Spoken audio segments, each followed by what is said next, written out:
नमस्कार, मैं हूं आपके साथ मयंक। आज 24 तारीख है। पिछले 12 घंटे के अंदर ईरान, अमेरिका और इजराइल से जुड़े सारे अपडेट्स मैं आपको बताऊंगा। लेकिन एक बेहद अहम सवाल जिससे हम शुरुआत कर सकते हैं कि अगर अमेरिका और ईरान के बीच वाकई एमओयू पर बात आगे बढ़ रही है और हालात बेहतर हो रहे हैं, तो फिर ईरान ने अचानक एक बड़ी जंगी तैयारी क्यों शुरू कर दी है? क्यों डिफेंस सिस्टम्स फायर किए जा रहे हैं और बड़ी मिसाइल्स के टेस्ट हो रहे हैं? क्या ईरान इस बात को जानता है कि ये जो शांति दिखाई दे रही है ये आने वाले तूफान के पहले की शांति है और कुछ ही दिनों बाद एक बार फिर जंग छिड़ सकती है, एक बार फिर धोखा हो सकता है? आखिर क्या वजह है कि ईरान के बड़े कमांडर्स, ईरान की सेना इस बात की तैयारी में जुटी हुई है कि किसी भी वक्त हमला हो सकता है? इस पर हम डिटेल से बात करेंगे, लेकिन शुरुआत करते हैं इस वक्त की सबसे अहम खबर के साथ। देखिए, पिछले 24 घंटे के अंदर दो बेहद अहम बयान आए हैं और ईरान को सलाह देते हुए ये बयान आए हैं। देखिए, पहला बयान आया है नॉर्थ कोरिया के शासक किम जोंग उन की तरफ से और दूसरा बेहद अहम बयान आया है रूस के राष्ट्रपति व्लादिमीर पुतिन की तरफ से। और ये दोनों ही मानो ईरान के एटमी पावर को लेकर एक बेहद अहम और बड़ी बात कह रहे हैं। देखिए, सबसे पहले बात करते हैं हम किम जोंग उन की।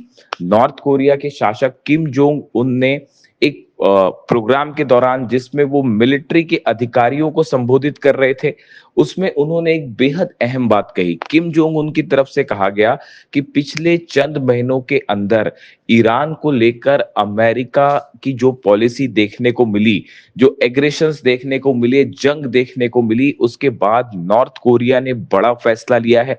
नॉर्थ कोरिया ने अपने एटमी हथियारों को तेजी से बढ़ाना शुरू कर दिया है। किम जोंग उनका कहना है कि अमेरिका और इजराइल जैसे देशों का सिर्फ एक इलाज है कि देश के एटमी पावर को बढ़ाया जाए, एटमी शक्ति को बढ़ाया जाए, ताकि अमेरिका और इजराइल जैसे देश हमला ना कर सके। देखिए, ये बेहद अहम बात है जो किम जोंग उन कह रहे हैं। किम जोंग उन ने एक बात और कही कि आजकल जो राष्ट्रवाद की परिभाषा अमेरिका और इजराइल जैसे देशों में देखने को मिल रही है, यूरोप के कुछ देशों में देखने को मिल रही है, ये बेहद खतरनाक है। और इस विचारधारा के चलते कई देशों पर हमले की कोशिश हो रही है, हमले हो रहे हैं। यही ईरान के साथ भी हुआ। जिस तरह से ईरान को निशाना बनाया गया, ऐसे हालात में किसी भी देश की सुरक्षा का सिर्फ एक रास्ता है, वो ये है कि न्यूक्लियर डिटरेंट हासिल किया जाए, एटमी शक्ति को बढ़ाया जाए, ताकि ऐसे देश हमला ना कर सके। किम जोंग उन का ये बयान इस ओर इशारा कर रहा है कि आने वाले चंद दिनों के अंदर नॉर्थ कोरिया की तरफ से अपने हथियारों के कार्यक्रम को, खास तौर पर एटमी हथियारों को तेजी से आगे बढ़ाया जाएगा। और किम जोंग उन ने इसका खुला ऐलान भी कर दिया है। उन्होंने अपनी सेना को यह आदेश दे दिए है कि जो मिसाइल प्रोग्राम है उसको तेजी से आगे बढ़ाया जाए, लॉन्ग रेंज मिसाइल्स बनाई जाए, साथ में एटमी जो हथियार हैं इनको भी तेजी से आगे बढ़ाया जाए, इससे जुड़े रिसर्च को तेज किया जाए। देखिए, ये बेहद अहम बयान है और एक प्रकार से इसे ईरान के लिए एक बड़ी सलाह माना जा रहा है। दूसरे शब्दों में किम जोंग उन ये कह रहे हैं कि ईरान को भी अपनी सुरक्षा के लिए एटमी पावर हासिल करना चाहिए, इसके अलावा और कोई चारा नहीं है और कोई रास्ता नहीं है।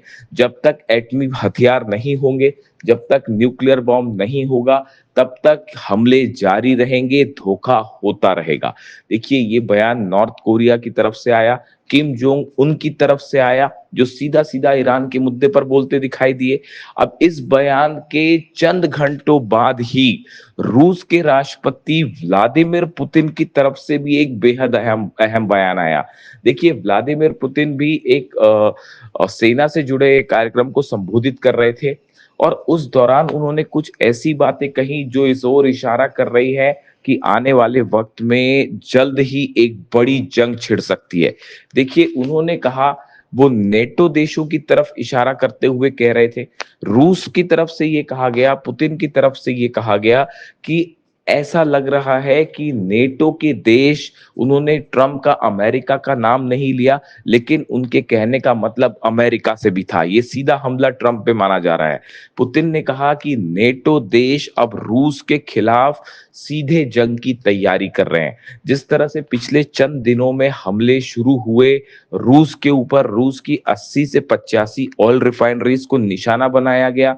अब पुतिन का कहना है कि जिन हथियारों से हमले हो रहे हैं, रूस को जिस तरह से निशाना बनाया जा रहा है, ये नेटो देशों की, अमेरिका की साजिश है और नई जंग भड़काना चाहते हैं नेटो के देश।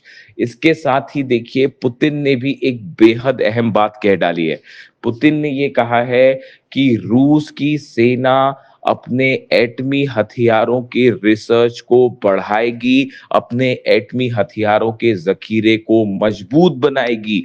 देखिए, ये बात वही है जो किम जोंग उन कह रहे हैं, और किम जोंग उन के बयान के चंद घंटों के अंदर ही पुतिन का भी ये बयान आया, और पुतिन का भी कहना यही है। दूसरे शब्दों में पुतिन ये कहते दिखाई दे रहे हैं कि नेटो देशों के एग्रेशन के खिलाफ, अमेरिका के हमलों के खिलाफ अगर कोई सबसे अच्छी नीति है सुरक्षा की, तो वो नीति है एटमी हथियार बनाना, लॉन्ग रेंज मिसाइल्स होना।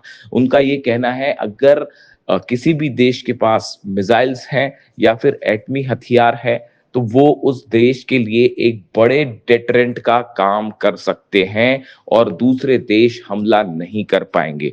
देखिए, जिस तरह से ईरान पर हमले हुए, ये कहा गया कि ईरान अपना न्यूक्लियर प्रोग्राम आगे बढ़ा रहा है, ईरान एटमी हथियार बना रहा है, जबकि ऐसा कुछ नहीं था। पूरी तरह से झूठी और बेसलेस बात थी, जिसके आधार पर ईरान पर लगातार हमले किए अमेरिका ने। लेकिन नतीजा सामने है, अमेरिका और इजराइल को इस जंग में मुंह की खानी पड़ी। अब हालात ये है कि अमेरिका के साथ एमओयू साइन हो चुका है और तमाम तरह की डील्स की बातें हो रही हैं, लेकिन ये डील साइन होने के पहले ही पटरी से उतरती दिखाई दे रही है और अहम मुद्दों पर कोई सहमति नहीं बन पा रही है।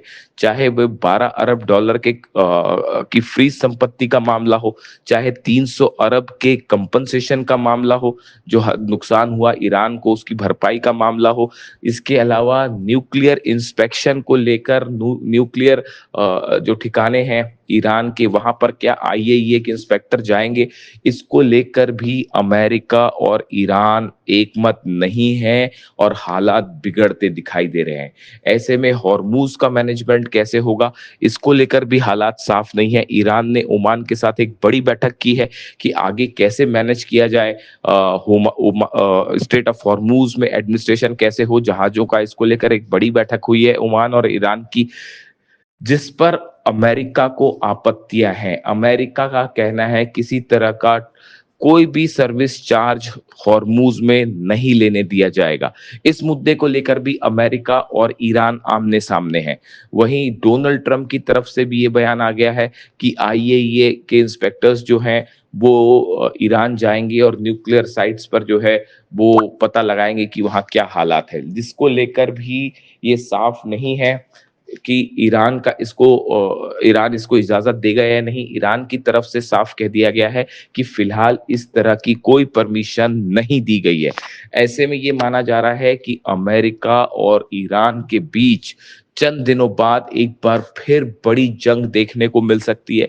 जिस तरह से लेबनान और गाजा में हमले जारी हैं नेतन्याहू के, वो इस ओर इशारा कर रहे हैं कि सीज फायर पूरी तरह से फेल है, खासतौर पर लेबनान में और गाजा में।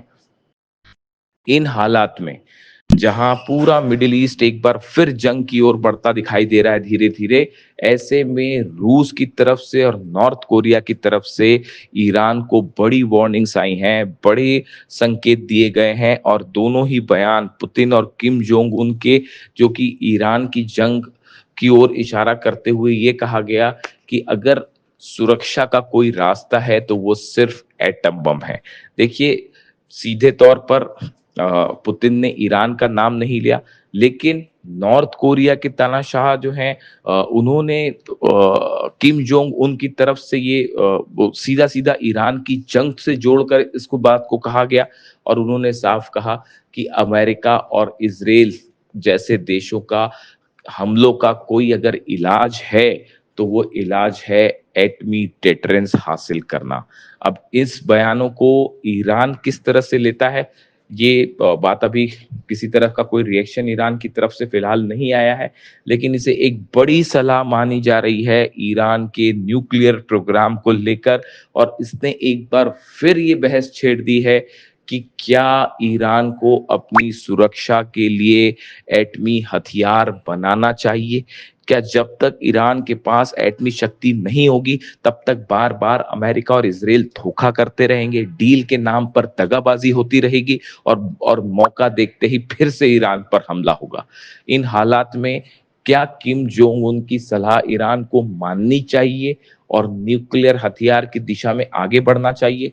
ये वो सवाल है जो एक बार फिर सोशल मीडिया में चर्चा का मुद्दा बना हुआ है। इससे जुड़ा जो भी अपडेट होगा वो आप तक पहुंचाएंगे। वीडियो कैसा लगा कमेंट करके जरूर बताइए। Thank you so much.